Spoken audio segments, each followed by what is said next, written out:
estatua. Sí, es la tirada de estar cerca, hablando. Señor presidente, ya que tenemos tiempo para abarcar diferentes preguntas, es en el sentido propiamente de lo que se está anunciando para el próximo lunes, el paro de la caja. ¿Qué opinión le merece, tomando en cuenta que también se está hablando de la regla fiscal? Bueno, en lo central hay en este momento diálogos o puentes que se están estableciendo con las organizaciones del sector de la salud, particularmente de la caja, que están a cargo tanto del presidente de la caja, don Román Macaya, como del ministro de Trabajo, don Steven Núñez, que ha mantenido comunicación para buscar una ruta de acuerdo que no haga que el movimiento tenga que acaecer, sino que encontremos una ruta de diálogo para pues, un entendimiento. Y ese es el trabajo que se está llevando en este momento. Entiendo incluso que ayer habían algunas comunicaciones para lograr materializar, y yo espero pronto que haya resultados de ese diálogo, de esa comunicación. El lunes me decías, además de eso. No, referente a la regla. Bueno, ya creo que Hacienda también se ha referido.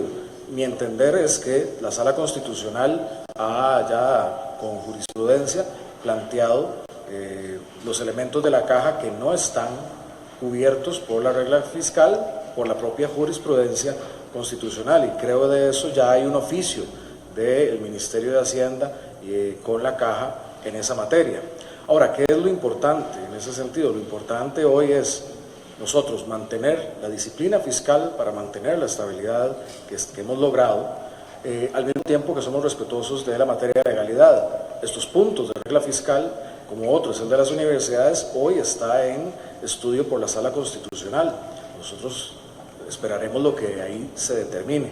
Pero en el caso particular de la caja, ya hay elementos de jurisprudencia señalados por Hacienda que plantean cuál es su condición frente a la regla fiscal. Diario Extra, Marco González, su consulta por favor y nos indica hacia quién va dirigida. Sí, buenas tardes, buenos días, presidente, ¿cómo le va? Todo bien, ¿cómo estás? Don Carlos, yo quería consultarle y a Víctor también cómo va a ser esa labor para coordinar el Ministerio de la Presidencia y también ser diputado, pero nosotros siguen siendo diputados del PAC, tomando en cuenta de que si bien esa forma, ¿verdad?, ya se había empleado en el pasado, no es lo mismo que una asamblea de ahora, donde no hay bipartidismo, en donde la función del PAC tiene tan solo 10 diputados y no 20 o 30 como en el pasado, ¿verdad? Entonces, ¿cómo se va a hacer esa coordinación? Porque los expertos lo que dicen es que prácticamente la persona perdería un diputado, tomando en cuenta la envergadura en la que está el tema político. Lo otro que le quería consultar era acerca del diálogo, ayer se suspendieron el diálogo con este encuentro social sectorial, debido al tema de las noticias falsas, también por el tema del audio. ¿Qué es lo que se esperaría? ¿Cómo se puede renovar ese diálogo? ¿Qué es lo que ustedes le dicen a los sectores para poder de verdad sentarse a la mesa? ¿Y qué opina el gobierno? Porque los sectores ya están hablando de manifestaciones o otras situaciones debido a esa decisión. Y también quería preguntar, Carlos, ¿usted nos reanuda la confianza a las figuras entonces de otros partidos políticos que están en el gobierno, como Luisa Vega, o Manuel Rodríguez, don Rodolfo Méndez Maza, si ellos van a permanecer en el gobierno aún con la salida de la justicia? Gracias, colega. Bueno, a tu última pregunta, sí. Nosotros somos un equipo consolidado en cuanto a las distintas figuras. Sí. El cambio en el Ministerio de la Presidencia no tendrá incidencia en otras de las figuras que participan en el gobierno, que lo hacen de forma entusiasta y comprometida con sus carteras y con un programa. Hay que entender que el gobierno nacional nosotros lo conceptualizamos no solo o no exclusivamente como el acuerdo que alcanzamos don Rodolfo Pisa y mi persona. Se conceptualizó como toda una agenda que reunía lo que pusimos en nuestros planes de gobierno y que hoy está plasmada en el Plan Nacional de Desarrollo e Inversión Pública. Es decir, ahí está plasmada nuestra agenda y nos hemos sumado para construir esa agenda. Entonces, eso permanece ahí, eso está incólume. Igual, cualquier otra permuta que hubiese, no estoy adelantando nada ni diciendo nada, pero la ruta no cambiará, porque la ruta está plasmada ahí, en ese plan, y es el plan derivado no solo del plan de gobierno que yo le presenté a Costa Rica, sino de ese acuerdo de voluntades. En este momento no tendría movimientos o otros cambios. En relación a lo que es el diálogo, el diálogo, creo que hay que precisar, las mesas de diálogo continúan, no se han suspendido. De hecho, en la nota que nosotros emitimos somos claros en eso. Las mesas que ya están vigentes siguen su trabajo. Lo que queda, lo que se posterga es el acto protocolario que se había planteado. ¿Y por qué? Porque el gobierno lo que solicita es una aclaración en el ánimo de la buena fe del diálogo en relación a la reproducción de noticias en apariencia falsas o los audios que hablan de la relación, el relacionamiento del movimiento estudiantil, que son menores de edad, con algunos de los liderazgos sindicales. Creemos que antes de validar esas mesas en un acto protocolario que valide este diálogo, tenemos que aclarar cuáles son esas condiciones, tanto de difundir este tipo de informaciones o de cuál es el tipo de relación entre estudiantes y líderes sindicales. ¿Por qué? Incluso en el ánimo de fortalecer el diálogo, porque para muchos actores, incluso para la legitimidad del propio diálogo y de las partes, la gente se puede preguntar, pero ¿cómo están sentados si al mismo tiempo se está difundiendo información que no es veraz?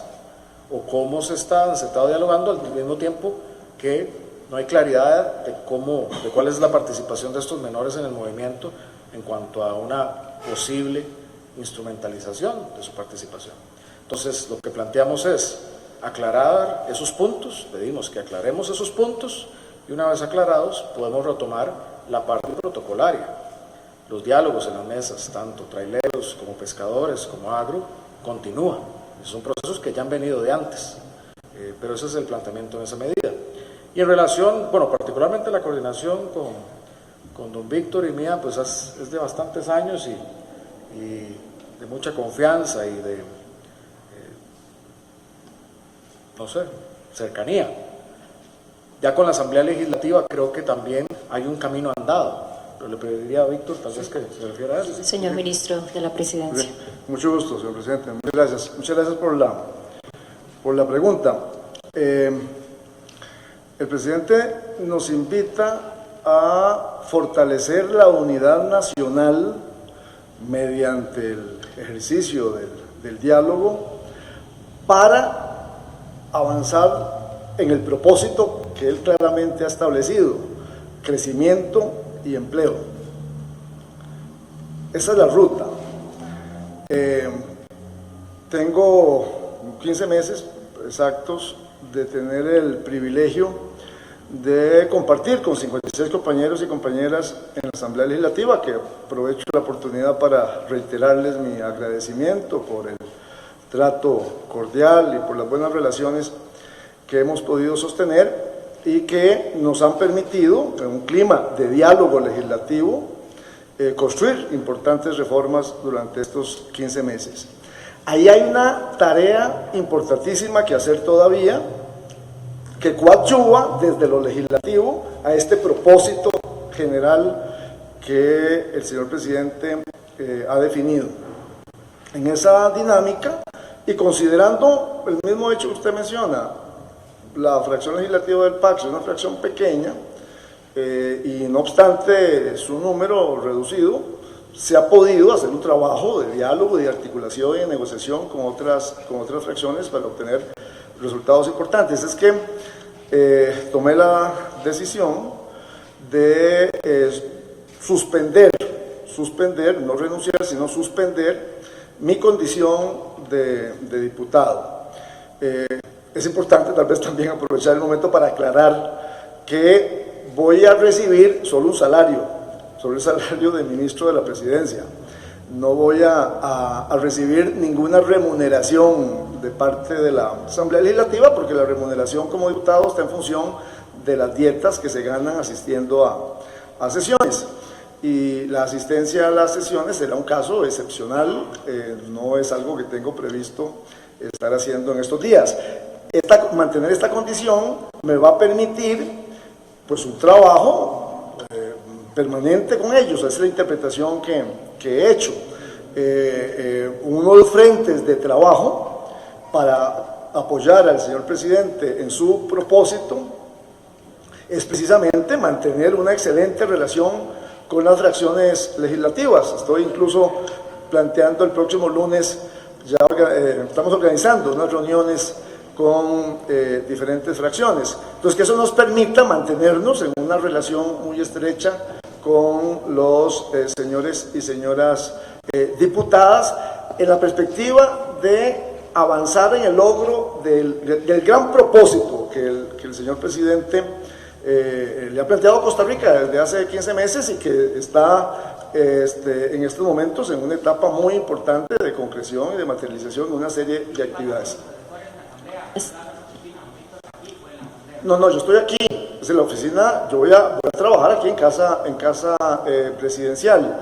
Este es un tema que estamos viendo en el sentido de que igual va a haber trabajo en la Asamblea. El diputado que suspende sus funciones, como lo estoy haciendo yo en este caso, reitero, no recibe remuneración de la Asamblea. Insisto en esto porque ha surgido la pregunta de que entonces voy a estar recibiendo 2 salarios. Es así, esto es importante de una vez dejarlo claro, y agradezco la colaboración de ustedes para que eso sea así. Posiblemente con la oficina lo que se va a hacer es reducir el número de personas que está ahí, pero sí, que por sí es muy pequeño, quiero decir, lo que tenemos ahí son 2 asesores. Aún así reducirlo para mantener algún espacio operativo en la Asamblea, pero eso es un tema que tenemos ahí todavía en análisis. Pero lo que es fundamental para efectos es un trabajo intenso de parte del Ministerio de la Presidencia y mío personalmente, de relación, de trabajo, de construcción. El día de ayer se presentó ya una primera convocatoria, un primer decreto de convocatoria a sesiones extraordinarias, que es amplio y que está orientado con base en este enfoque que el señor presidente ha planteado, donde se están privilegiando proyectos que contribuyen precisamente a los temas de crecimiento económico y otros proyectos que podremos ir convocando en el transcurso de este periodo corto de sesiones extraordinarias de este mes.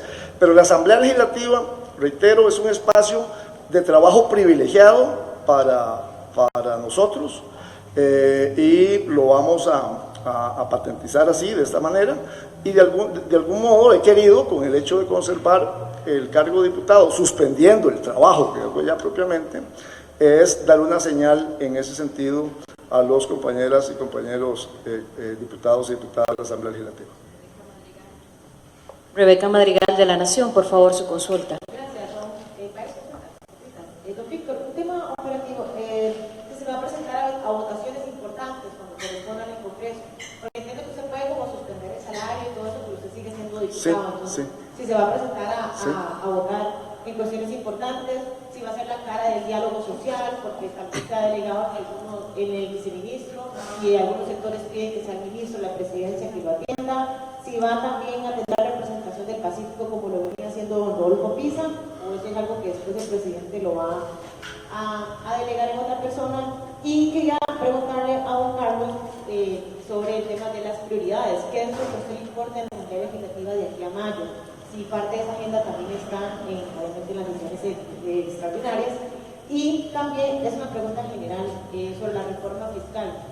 A esas alturas donde hay tantas dudas de las instituciones, incluso jerarcas que usted nombró, de las universidades, de la caja, de las municipalidades, ¿usted considera que el trámite de la reforma fiscal se dio como se tenía que dar, o ha sido un poco atropellado a tanta duda? Pues las instituciones están preparando el presupuesto y algunas se niegan a acatar algunas de las reglas que están ahí. Entonces, a esas alturas, ¿cuál es su valoración sobre el trámite que se le dio a la reforma fiscal ante las dudas de su implementación? Gracias. Señor ministro. Bueno, ciertamente, el conservar la condición de diputado hace posible que en alguna circunstancia particular, en una circunstancia especial, efectivamente pueda suspender mi condición de ministro y apersonarme a la Asamblea a votar. Eso es posible y eso lo podemos hacer cuando las circunstancias así lo planteen. Yo quiero hacer un ejercicio de enfoque en mi trabajo, de enfoque en las tareas y en los propósitos que el señor presidente ha planteado. O sea, aquí hay ruta, hay norte. El gobierno va a enfocarse en una agenda de crecimiento y empleo en todos los lugares de este país. Eso es lo que ha reiterado este día aquí el señor presidente, lo viene diciendo desde que empezó su gobierno. Hoy lo ha vuelto a plantear aquí y yo lo tomo eso como el mandato que el presidente me está dando. Entonces, teniendo clara la ruta, teniendo claro cuál es el enfoque de mi trabajo, obviamente vamos a seguir trabajando en una agenda de diálogo social y político.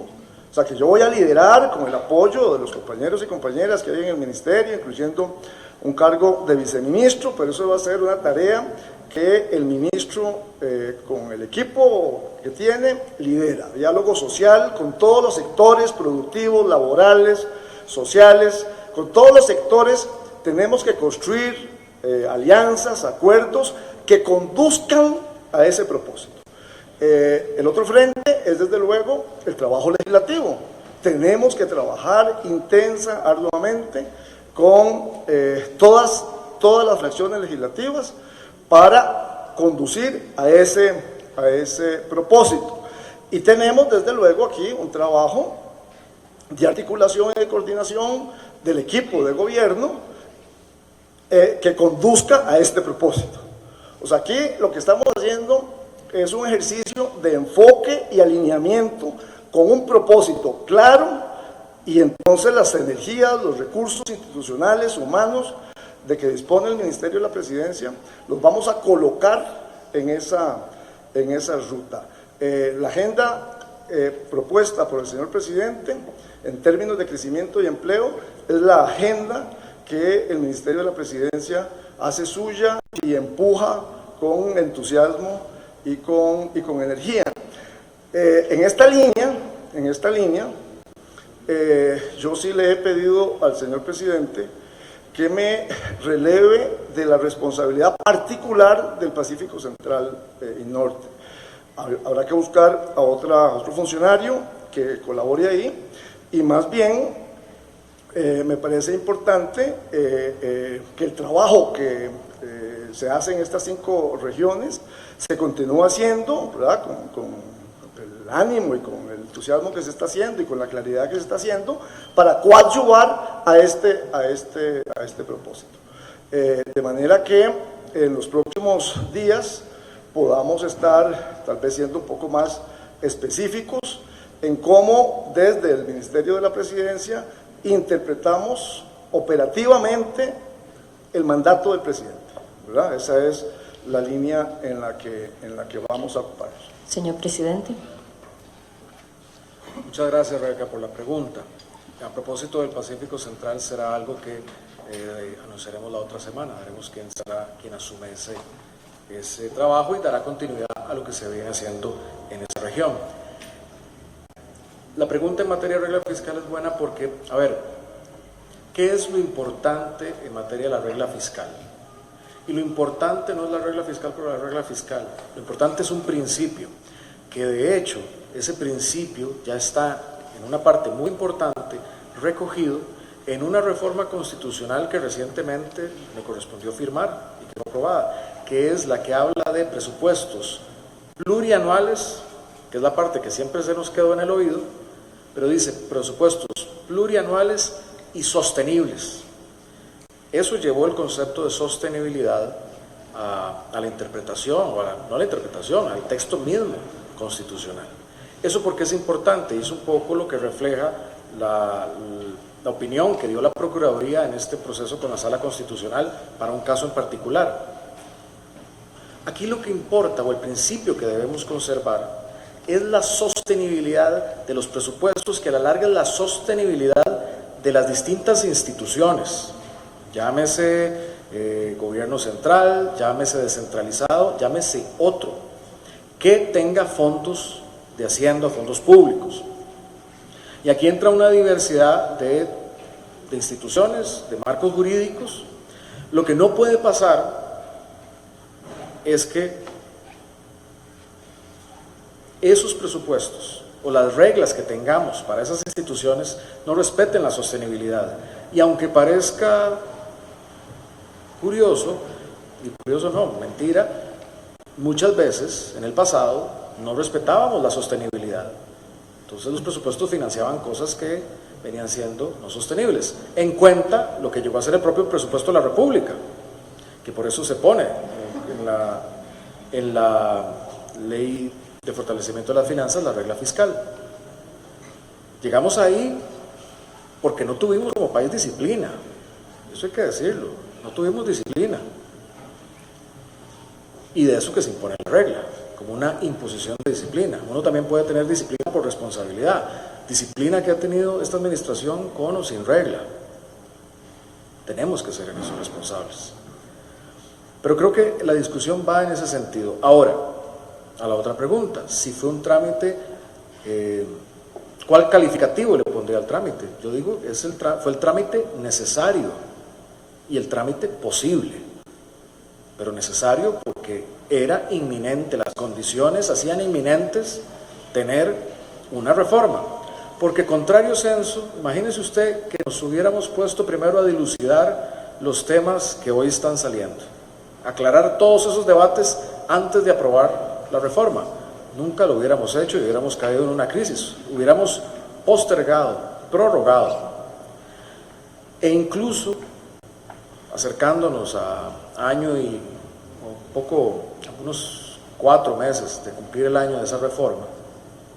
Lo que estamos viendo en su implementación es el calado de la reforma que se hizo en el país, porque sí, tocó muchos elementos, hizo un cambio de fondo en muchas cosas que yo también lo entiendo, y muchos de esos elementos, como es un cambio, genera incomodidades, genera algunas incertidumbres, genera otras cosas positivas también. Lo entiendo en ese marco, era necesario en ese momento avanzar y lo hicimos.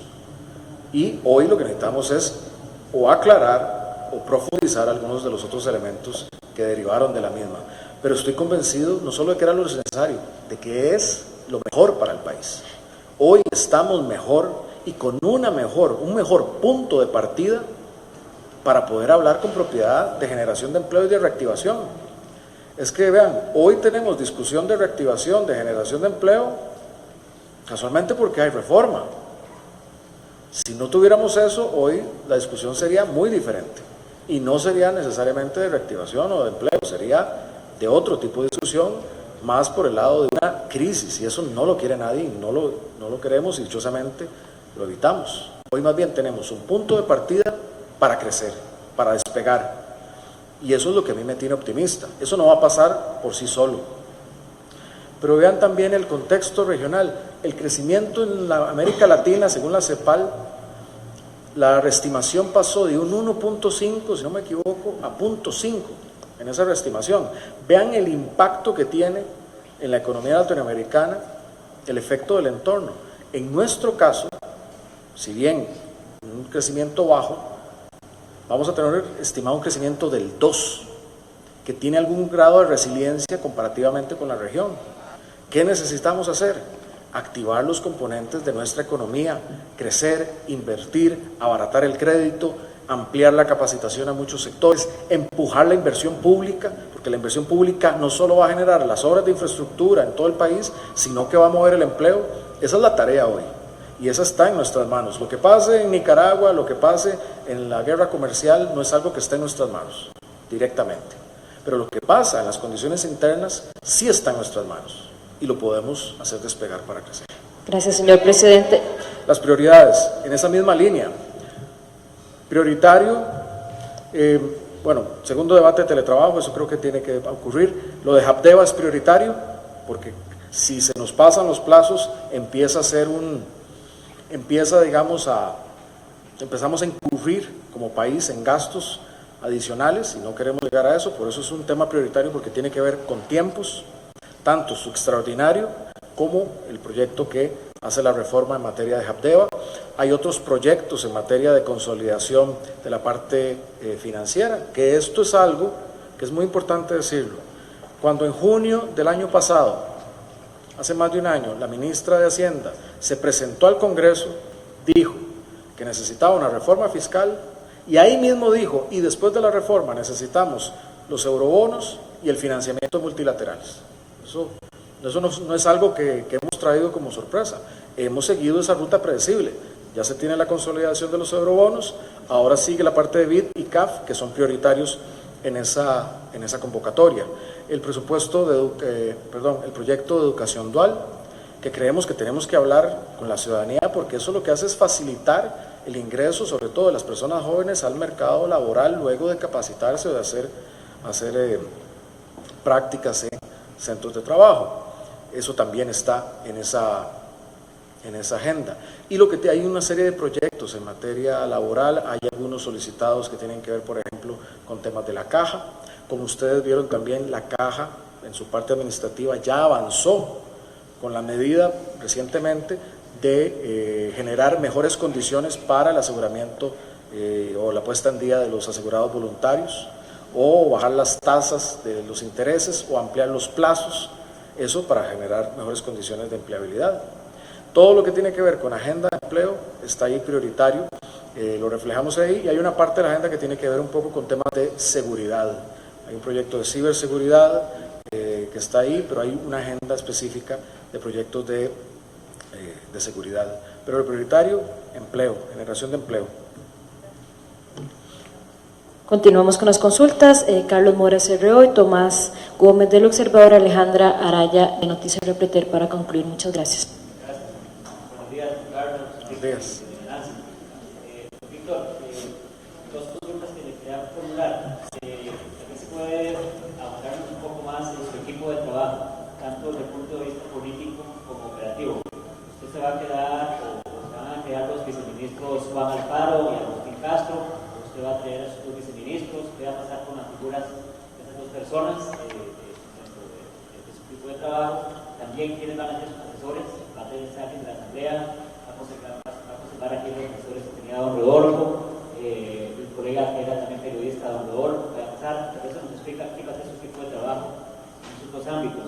Y tal vez se puede también ampliar en la reunión del lunes, que mencionó. ¿Con qué fracciones va a empezar a reunirse? Mencionó ahora que ya lunes tenía reuniones. Eso para usted. Y para el presidente, don Carlos, quería hacerle una consulta, porque yo usted tuvo un pronunciamiento en redes sociales con el tema de noticias falsas. Y yo quería preguntarle específicamente, presidente, ¿qué opinión le merece el tema que se está dando con la página que está manejando los hermanos Prendas, San Francisco y Jonathan, que es donde se está desinformando con respecto al tema del 10% del IVA? ¿Qué llamado puntual a los dos, al legislador, al presidente del Partido de la Nueva República, porque su comentario vino noticia del día de ayer? Presidente, también no pudimos hablar con usted desde el 25 de julio pasado y queríamos una reacción sobre el tono de su discurso del último día del 25 de julio en Guanacaste, pues generó diversas reacciones. Entonces queríamos preguntarle si ha podido analizarlas y qué opinión merece al respecto. Sí, gracias, Carlos. Con respecto a la primera pregunta, voy a revisar todo mi equipo. A ese trabajo me voy a dedicar desde ahorita que terminamos aquí, voy a entrarle a eso, a ver cómo estamos y qué ajustes y qué cambios hacemos. Creo que para los primeros días de la próxima semana, lunes y martes, ya podré con detalle explicar cuál es la situación de los viceministros y con respecto al equipo de apoyo pequeño, dicho sea de paso, de que dispone el despacho del ministro. Y con respecto a lo segundo, sí, efectivamente, pues estábamos hoy en la mañana tratando de organizar casi que unas visitas, digamos, de cortesía iniciales con todas las fracciones que me sea posible el lunes, que están las reuniones de fracción.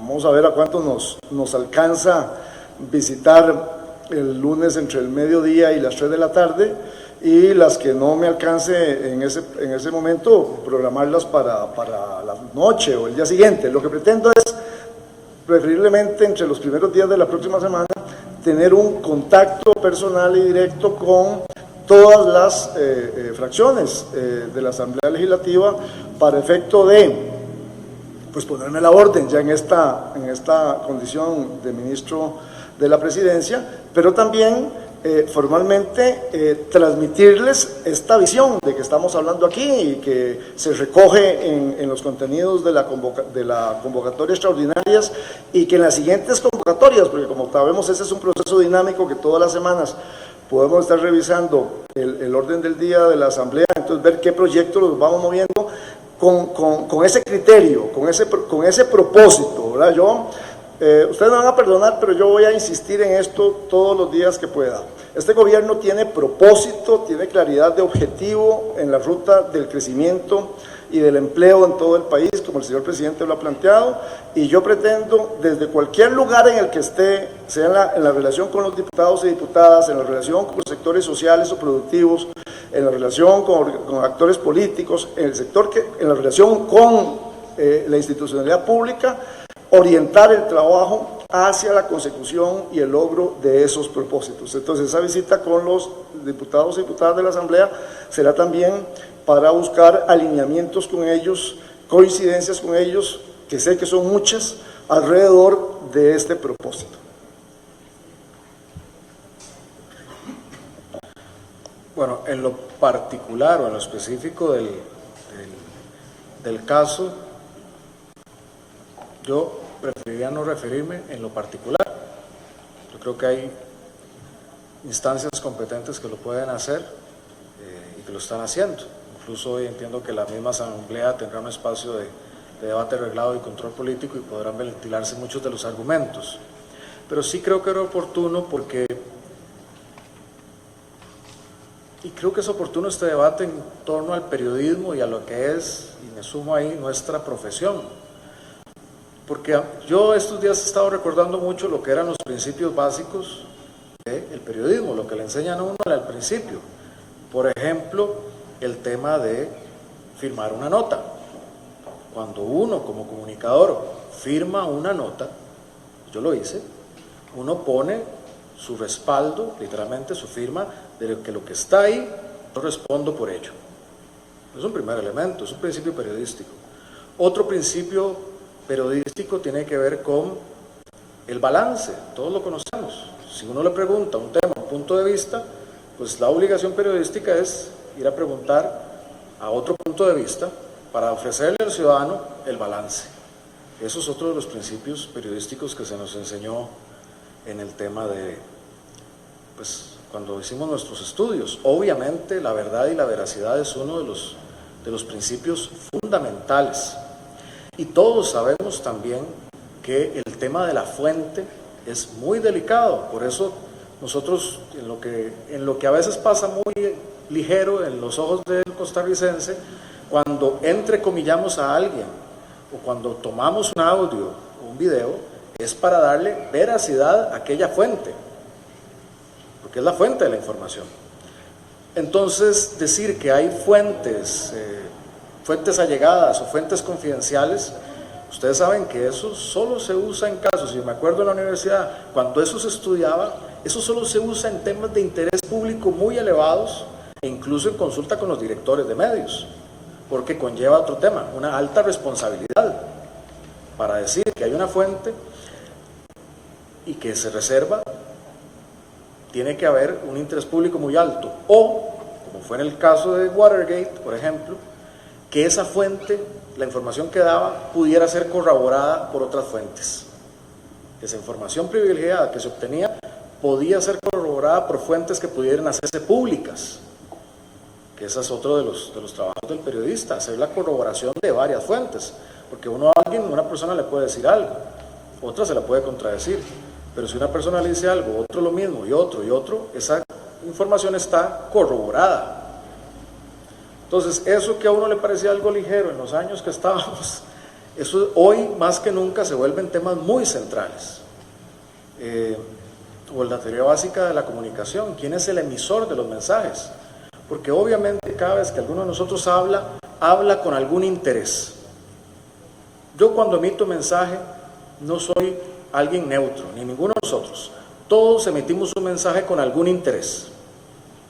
Pero también quien escucha tiene derecho a saber cuál es el interés de quien emite. Tiene ese derecho. hoy las democracias se están viendo afectadas por este tipo de fenómenos. Yo incluso estos días he visto dos documentales que me han impactado mucho, uno relacionado con la democracia en Brasil, Al filo de la democracia, que hablan de estos temas muy parecidos, otro, The Great Hack. Nada está oculto. ¿Perdón? Nada es privado, presidente. Nada es privado, también, que habla de Cambridge Analytics y cómo mucho de eso impactó procesos como el Brexit, como los procesos de las elecciones en los Estados Unidos y otros. Bueno, Costa Rica vive en ese mundo también, ese es nuestro mundo también. Entonces creo que es sano que hablemos de eso porque no es un tema superficial. Cualquiera de estos temas, no singulares, sino generales, tienen impactos en la democracia, porque construyen cómo los ciudadanos ejercen ciudadanía. Pero ejercer ciudadanía a partir de cosas que son falsas o nociones erradas es muy peligroso.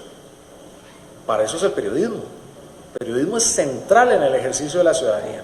Para que ese ciudadano que no tiene la oportunidad de estar aquí hoy, que está en su trabajo, está en su casa, pueda ver el medio de comunicación o su fuente de información e informarse qué pasa en el mundo. Aquel empresario que va a hacer una inversión o aquel agricultor que quiere saber qué va a pasar con la sequía. Por eso es tan importante lo que hacemos aquí y yo le doy tanta relevancia. Entonces creo que en aras de proteger a nuestra democracia es importantísimo tener este debate que es de fondo y de principios del periodismo. Eso en cuanto a ese tema. En relación a lo de Guanacaste, también agradezco la pregunta, don Carlos. Yo esos días experimenté algo creo yo esperanzador. La realidad no es blanco ni negro, al punto hay veces que uno veía a una persona que le decía necesito conseguir un trabajo, don Carlos. Otras personas decían gracias porque esto ha pasado. Y yo en Guanacaste vi el gran potencial que el país puede desencadenar. En una semana le mostramos al país y a la región la mejor planta geotérmica de América Latina, el mercado agropecuario más moderno de Centroamérica, un programa que está llevando bilingüismo a miles de jóvenes en 6 meses, pasan a un nivel conversacional, pero no solo eso, la posibilidad de que con los proyectos de infraestructura de acueductos, principalmente el PACUME, que estamos anhelando empezar, y que como lo anunció doña Patricia Queiroz y don Renato, ellos han seguido con el trabajo técnico que pueden hacer, eso no está parado, nosotros estamos trabajando a la espera de la luz verde. Teniendo eso, el potencial de Guanacaste para crecer más es todavía mayor, de más producción para ese mercado de Chorotega, de más consumo de energía limpia para esa región, de más turismo, de más personas que pueden encadenarse al turismo a través del inglés. O sea, el potencial es muy poderoso, a la vez que hay una gran necesidad. Bueno, todo eso fue lo que yo acumulé esa semana con un gran sentido de oportunidad para el país, de optimismo, pero de trabajo, porque todavía no estamos donde queremos estar. Entonces yo tenía eso muy dentro de mí, ya para el cierre en el día 25, y cuando estoy allí, bueno, sentado viendo todo el acto cívico, sí me percaté mucho de que ahí se reflejaban esas voces que tiene la sociedad, que todo no es blanco y negro. Pero era muy evidente porque yo cuando veía los extremos, a los lados, veía mucha gente contenta, o paseando, o de la comunidad, saludando, disfrutando, y en el centro veía a los manifestantes, en la actitud que se estaba, que era como esa confluencia de la realidad del país. Y yo creo que en general todo ese sentido de posibilidad, pero el hecho de que no lo aprovechemos a veces por la propia contradicción, creo que me llenó de emoción. Porque tenemos un potencial para hacer las cosas tan bien, y ya lo hemos demostrado. Ayer lo veía mientras estábamos viendo la preparación de la PRECOP, que será en Costa Rica este año. Costa Rica va a organizar la PRECOP, que es una redundancia, pero hay que decirlo, es una PRECOP mundial. Todo el mundo va a estar en Costa Rica en uno de los eventos más importantes del mundo en tema de cambio climático. Somos capaces de hacer eso. pero hay veces nos quedamos en cosas muy pequeñas. Creo que todo eso me llenó de emoción y me llevó a hablar como usualmente no lo hago, pero creo que entonces eso será así, será un ejercicio muy poco frecuente durante mi presidencia. Creo que es lo que puedo decir de ese tema. Gracias, señor presidente. Tenemos que ir finalizando. Tomás Zamora, El Observador, Alejandra Araya y una consulta breve que tiene Rita Valverde, El Semanario. Cuatro preguntas. Don Víctor, ¿cuál va a ser el criterio suyo para seleccionar cuáles son las sesiones a las que van a votar y cuáles no va a estar presente? Y tal vez, don Carlos, sin sacar, bueno, la salida de los otros pisos, porque no también que ha sido una opción, debemos confirmar el dato, si él se mantiene en cargo, si se recupera o si ha presentado algún tipo de acusación. Sí, gracias. Bueno, habrá un criterio temático, o sea, hay un tema importante en la perspectiva y en el propósito y objetivo que estamos planteando. Y mi presencia ahí en términos de debate, de argumentación y de voto es necesaria. Entonces, esas son circunstancias en que valoraremos la asistencia. Gracias. Continuamos con las consultas. Falta Araya. Perdón, presidente, ¿alguna pendiente para usted? No, en relación a don Agustín, lo que puedo adelantar es que Agustín seguirá trabajando cerca de mí. Eso es lo que puedo adelantar. Habrá que precisar más, pero lo que sí puedo adelantar es, como lo ha venido haciendo hasta ahora, será alguien que seguirá trabajando acá y cerca de mi persona. Además que yo antes, incluso yo a don Agustín lo conocí cuando empezamos la redacción del documento de gobierno nacional, ahí fue cuando lo conocí. Pero de ahí hasta ahora he encontrado una persona, la verdad es que muy valiosa, también periodista de paso, muy valiosa y que seguirá trabajando cerca de mí como presidente. ¿Hay posibilidad de que cambie el cargo entonces? Anunciaremos, pero lo que puedo adelantar como cierto, seguirá cerca de mí. Gracias, señor presidente. Alejandra Araya, su consulta de Noticias Repreter. Buenos días, una pregunta para ambos. Hoy precisamente salió una encuesta del INEC sobre el desempleo que dice que tenemos a 296,000 personas desempleadas, 90,000 más que el segundo semestre del año pasado. Usted, presidente, mencionaba que el foco va a ser precisamente combatir el desempleo. ¿En qué punto se va a trabajar? ¿Cómo se va a trabajar? Y también para el señor Víctor Morales, ¿cómo va a ser ese trabajo que usted va a realizar en el desempleo específicamente? Hablemos a nivel de las cámaras empresariales. ¿Cómo se va a trabajar específicamente? ¿Ya ustedes tienen una hoja de trabajo sobre este tema del desempleo? En efecto, en la S, en la última medición, el dato positivo a rescatar es que tenemos más personas trabajando. Eso es un dato positivo, hay más personas trabajando. No obstante, no hemos logrado generar todavía más oportunidades para lograr absorber más personas en el mercado laboral y bajar el desempleo. Entonces, si logramos que se expanda no solo el tamaño de nuestra fuerza laboral, que es importante porque es el aparato productivo, sino que hay más personas trabajando, pero no lo hemos logrado llevar y es nuestro gran reto y nuestra gran tarea. ¿Qué corresponde hacer? En lo fundamental, agilizar la inversión pública e invertir en las obras de infraestructura, de saneamiento, de diferentes proyectos en todo el país, que no solo mete plata en la economía y la dinamiza, sino que genera contratación del sector privado mayoritariamente. Eso es uno. Toda la parte de reducción de trámites que hemos ido avanzando de una manera agresiva y seguiremos ahí, como fue lo de Setena, como lo fue el Ministerio de Salud, seguiremos avanzando en esa agenda. La parte del crédito tendrá que empezar a dar frutos.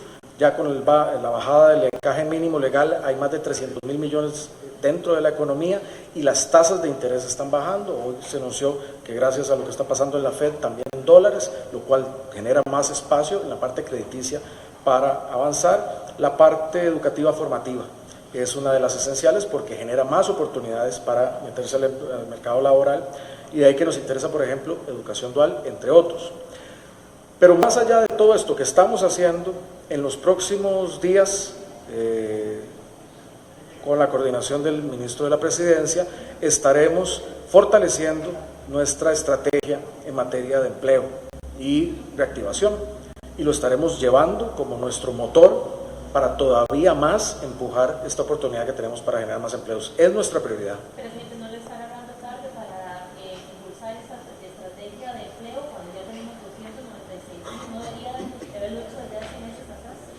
A ver, es importante, y creo que hay que verlo en los tiempos de la administración.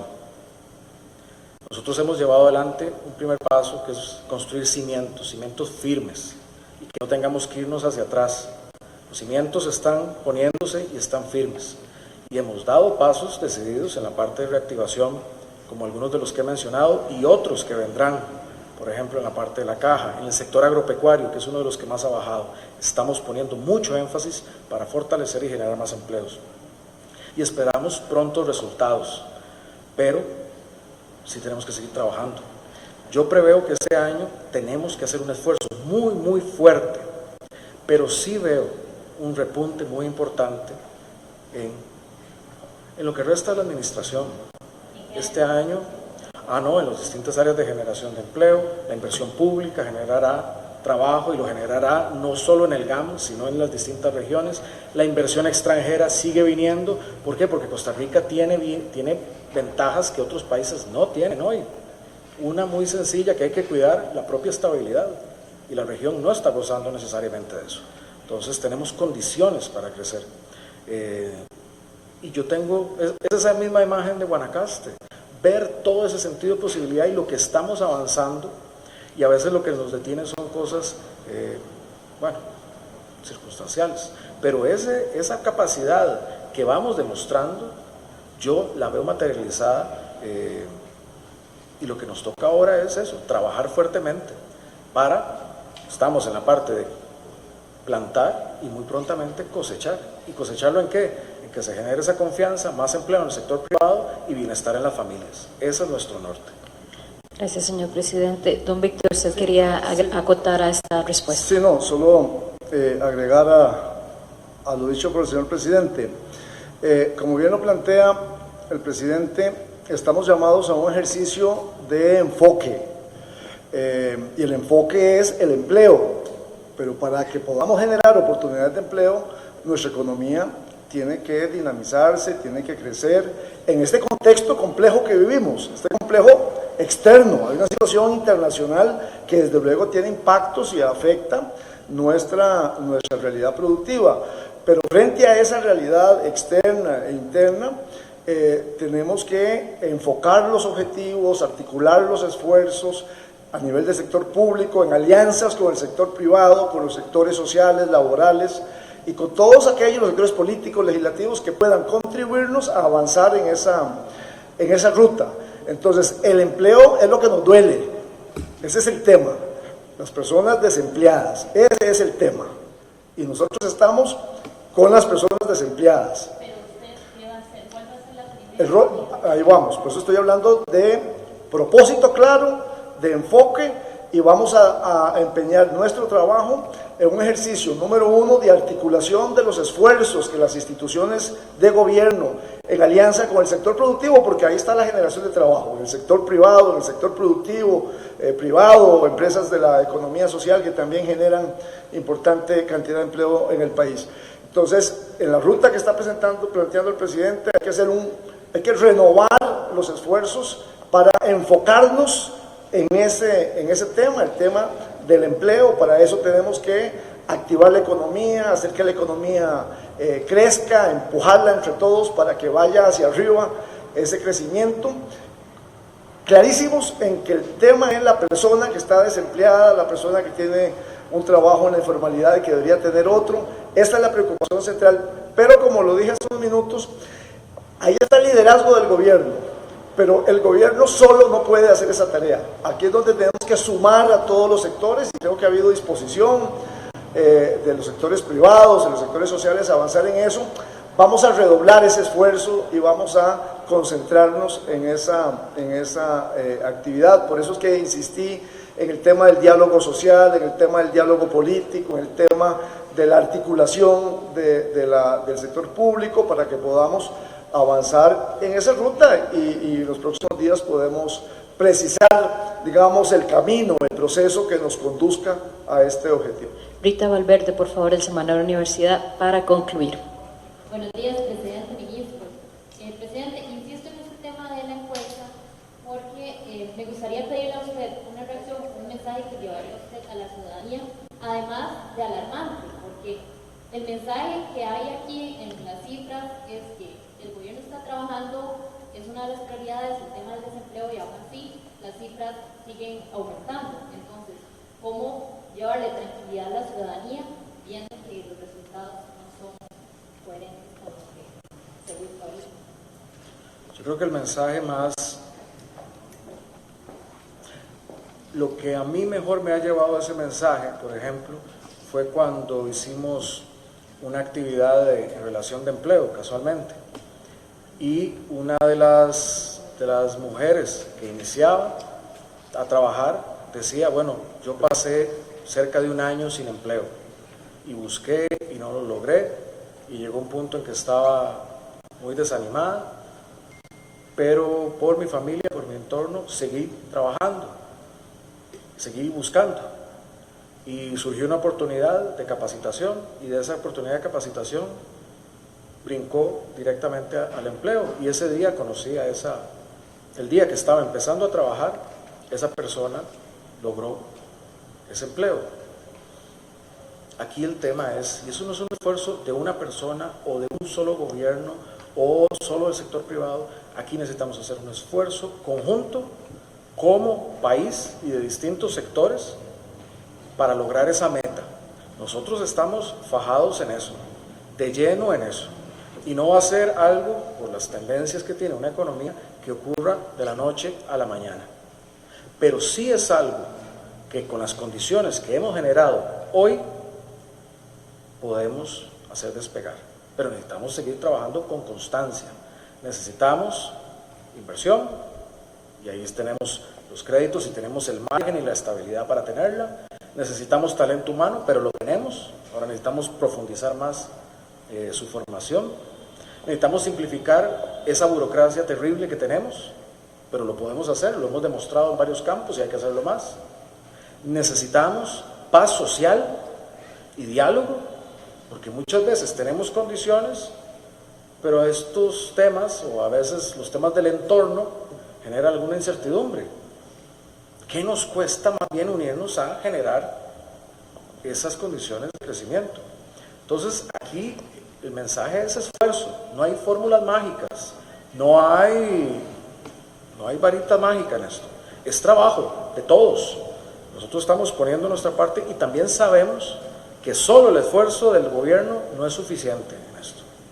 ¿Por qué? Porque el gobierno no es el que genera directamente los empleos, como ocurría algunas décadas atrás, que cuando había un problema de desempleo, pues el gobierno ampliaba un poquito la planilla, un poquito, y ya todos sabemos eso es el impacto que tiene en las finanzas y en las instituciones, y no necesariamente en la eficiencia.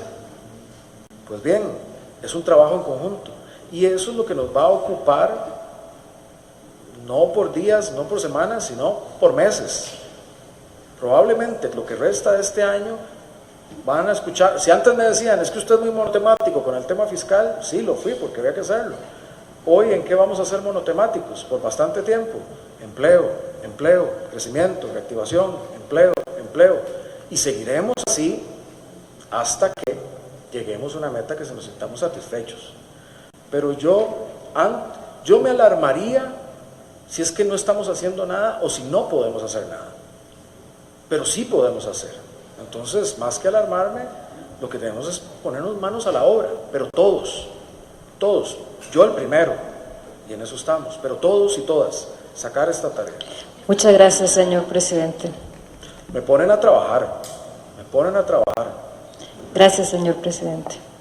Gracias, señor ministro. Gracias. Bueno, de esta manera fue finalizado ya la conferencia de prensa en Casa Presidencial, donde se presentó a don Víctor Morales Mora como el nuevo ministro de la Presidencia. Esto luego de que Rodolfo Pisa presentara su renuncia el lunes anterior. Morales indicó durante esta conferencia que priorizará la agenda de crecimiento, empleo y el diálogo social, como pudimos observar también en el transcurso de media hora. Se dio la atención a consultas de prensa donde se refirió al presidente de la República a posibles llamados de huelga para la próxima semana, así como también las diferencias que se han generado en estas últimas horas con el encuentro social multisectorial.